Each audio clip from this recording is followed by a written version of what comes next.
Hi everyone, I'm Tom and today I'm going to be showing you Knitting Circle, which is a standalone follow-up game to Calico. In fact, Calico the cat is the cover star again and is one of the cats playable in the game. It's designed by Emily Vincent together with the Flat Out collab and illustrated again beautifully by Beth Sobel. It's on Kickstarter right now. I'll put a link to the campaign page in the corner of the screen and in the description. You can see all of the stuff that's included, how to make the game happen, and all the final stuff. This is a prototype, but it should give you a pretty great idea of what the final game is going to be like. And if you're a fan of Calico, Knitting Circle will add a new way to play Calico in a drafting variant using some pieces from Knitting Circle. So it's its own game and a bit of a mini expansion for Calico. I haven't got that in the prototype, but you can see more details on the Kickstarter page. So in Knitting Circle, this time we are making garments, all sorts of different garments from mittens to long johns. We will choose yarn, knit garments with it, and try and get colours and patterns to match. So I've got a setup for a two-player game here. Little Glass Marty is helping us out because, to be honest, he's jealous that he's not featured in the game.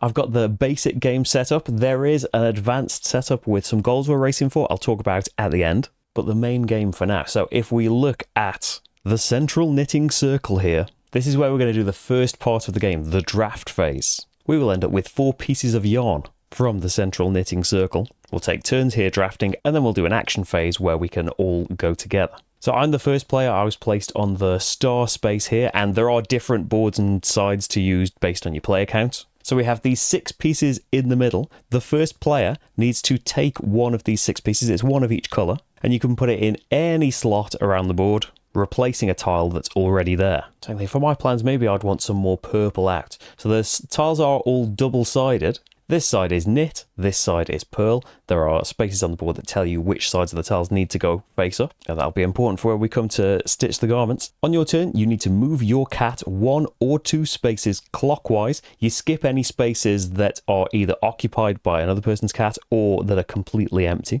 Maybe I'm on the hunt for some purple yarn.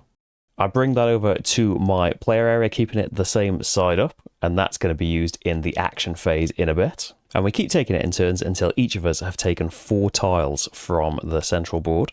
And then we move on to the crafting phase. You can do this simultaneously. You can take the actions in any order you like. So if we look over at my player area here, we started with the choice of a garment.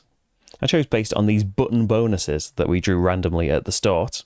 You drew a couple from the sweater deck I've chosen, and we want to get this filled in. So what we can do when crafting, we can start a new garment. We can discard any piece of yarn, draw 2 from any deck.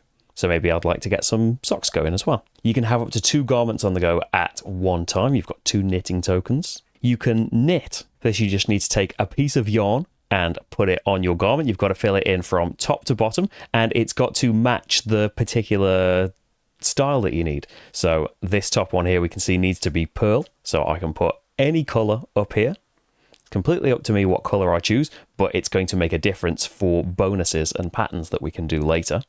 You've also, as well as the 4 that you drafted, you have got a basket of yarn as well that got 2 random things put in it in setup. Anything that's in your yarn basket you can use for any of the actions, and it can be whichever side up you like. The garments have a mandatory number of pieces that they need. You can see in the lighter area here, that's how many pieces you need to do the minimum to complete the garment, but you can do an extra one as well for more points and an extra bonus. You can flip tiles over, you can discard any tile to flip any other tile. You can use a grabby paw token. We start with 1 each, and that will let you go into the bag and pick anything you like from it, and you can complete a garment when it's finished. So based on my sweater over here, if I really wanted to commit to one thing, that's got to be a knit. Then I've got to do a purl. So I've got a purple in my yarn basket. I can make that a purl. I've got another knit. So this one here, whenever you cover up this bonus, you take a random tile from the bag and put it in your yarn basket. At the end of the round, you can only have 2 at the most here. And if you've got spare yarn up here, you can put that in your basket, so you could flip it over for free, but you've got to wait for a future round to use it. So that's there. I need 1 more purple so that we can see how this works. Let's use my grabby paw token. And I would like to fish through the bag to find another purple. I'm going to say that's on its purl side. Now, if I waited for a future round, when I could get myself another purple yarn, not only would this be worth an extra point, I would get a grabby paw token as well, because at the moment I've got none. But for the purposes of showing you, let's complete a garment. So I've done the bare minimum. This is going to be worth 5 points at the end of the game. I take my knitting token off it, so you can build up a nice little display as well of all the things that you've finished. And then you check your button tokens. You've got 2 each of 3 different types. So the circle buttons want you to have particular colours of yarn present in your garment. So I've just gone for purple here, which works out fine because I did have a purple token. So I can have that, I can attach that to the garment. It's going to be worth a point extra at the end of the game. The triangles are all about patterns. So solid, as you might imagine, you have got to have all of one colour completely. You could have stripes as a pattern. For that, you've got to have exactly 2 alternating colours. Pattern's got to be at least 3 tiles long. It could be a colour block, which means you've got to have all of your colours in blocks of 2 or more, and the colours can't repeat. So this would be a big block of yellow and then a block of blue. If you then got another yellow and put this at the bottom, that's not a colour block anymore. The colour can't repeat. You've got to have at least 4 tiles in a colour block. But you could have 3 different colours if you wanted. You could have 2 yellow, 2 blue, and then a red at the bottom. That's still a colour block. You could make it symmetrical, so it's the same pattern from top to bottom. Symmetrical can't be all the same colour or stripes, even though technically they're symmetrical. They're their own thing. Well, the solid, as we've seen. So if you qualify for a pattern, you can take the triangle button.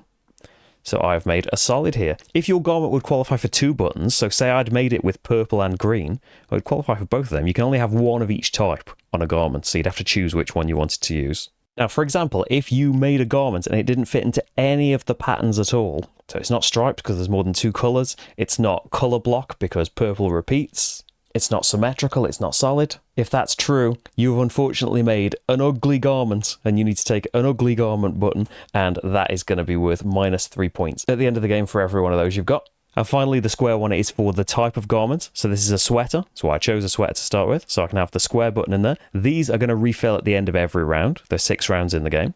So my sweater right now is worth 3, 7, 8, 13 points. And at the end of the game, it's going to be worth an extra 2 for every symmetrical garment that I make. So I was planning ahead a little bit. I've got this symmetrical button. Maybe in the future, I'm going to try and make a symmetrical garment. I've still got 3 pieces of yarn. I could discard one to get a garment. The garments themselves all correspond to a colour, so you need to discard that colour of garment to go and get it. So I could get another sweater. I do want a sock, but I haven't got a purple. We could think about going for something easy, discarding a blue and making some mittens. So I'd get to choose 2 mittens and pick the one I like the most. So completing this, no extra points, but I would get to draw a tile from the bag and put it in my yarn basket. This one would get me 2 extra points. Extra yarn, I think I'll go for. So that would get one of my knitting tokens on it, and I've completed this one, so I've still got a spare knitting token to start another garment. The one you didn't pick goes on the bottom of the deck. So at the end of the round, you move any leftover yarn you've got to your bowl. You can have at most 2 here, so you have to discard if you've got too many. You refill any empty spaces on your board with new button tokens, so you know what you will be looking for next round. So I really want to have my eye out for green.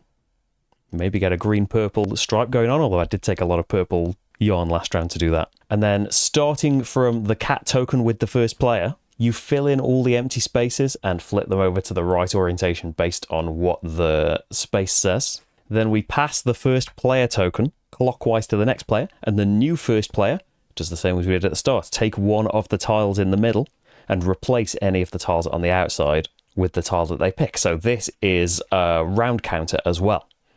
So you know when we take the last piece of yarn from here at the start of a round, that's the last round. There are 6. At the end of the game, any incomplete garments you've got at the end of the 6th round are worth no points. Any buttons you've earned are worth points. The garments you've completed based on how far down you got, whether you did the minimum or the extra. Any bonuses for garments that you finished, and you lose points for ugly garments, and the most points wins. So that's the standard game mode. There will be a solo mode, there will be challenges and achievements, but there is also an advanced setup with request cards. So let's have a look at them. There is a whole deck of request cards, and during setup, you draw 4 of them from the deck, and these are going to be our special requests for the game. They are goals we can achieve for extra points at the end. So for example, do 4 full-length garments, including the extra piece. 4 minimum-length garments, not including the extra piece. 1 of each garment type. 4 of the same pattern type. 5 colour buttons across all of your garments. These would, of course, change the things that you'd be prioritizing.